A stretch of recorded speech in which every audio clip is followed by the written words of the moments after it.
लोकशाहीचा बुलंद आवाज, रिपब्लिकन वार्ता महाराष्ट्र। भारतीय संविधानाने दिलेल्या समता, स्वातंत्र्य, बंधुतेच्या मूल्यांचे पालन करा। गटविकास अधिकारी सागर वरंडेकर।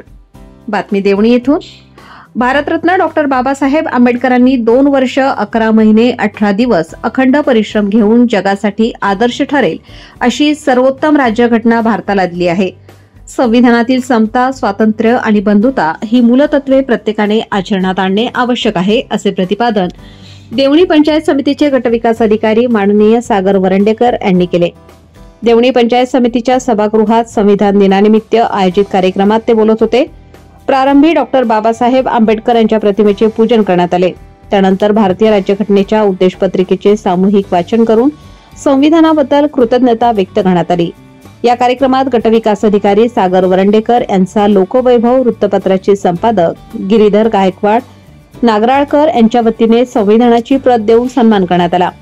कार्यक्रमाला सहाय्यक गटविकास अधिकारी ज्ञानोबा मुळे, तालुका कृषी अधिकारी कृष्णा मुंडे, धनंजय पवार, संतोष शृंगारे, यशवंत माने, बालाजी सूर्यवंशी, विश्वनाथ माचेवाड, दिलीप कांबळे, श्रीमती संगीता सूर्यवंशी, कनिष्ठ सहाय्यक ICDS अधिकारी अशोक कट्टेवार, विस्तार अधिकारी ग्रामपंचायत श्री अल्लापुरे, ICDS अधिकारी श्री कोठुळे, केशव जाधव, श्रीमती मिरकले, श्रीमती शिंदे, श्री PD सूर्यवंशी, सहाय्यक कार्यक्रम अधिकारी रोजगार हमी योजना श्री सूर्यवंशी SJ तसेच पंचायत समितीचे सर्व अधिकारी कर्मचारी उपस्थित होते। कार्यक्रमाचे सूत्रसंचालन श्री अशोकराव कट्टेवार यांनी केले, तर आभार प्रदर्शनही त्यांनीच केले।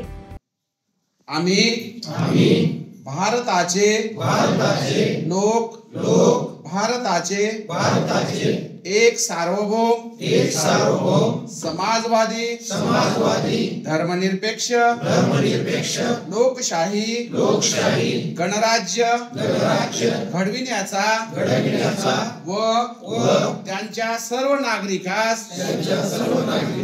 सामाजिक आर्थिक व राजनैतिक विचार अभिव्यक्ती विश्वास श्रद्धा व उपासना यांचे दर्जाची व संधीची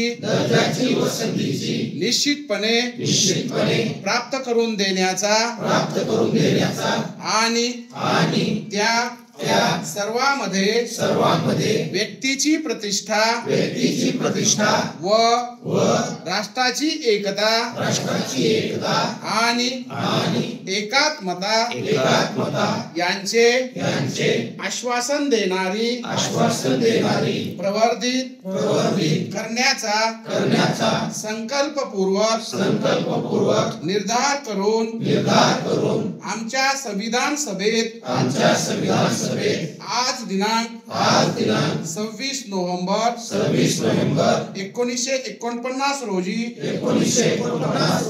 याद्वारे हे संविधान अंगीकृत आणि अधिनियमित करून स्वप्रत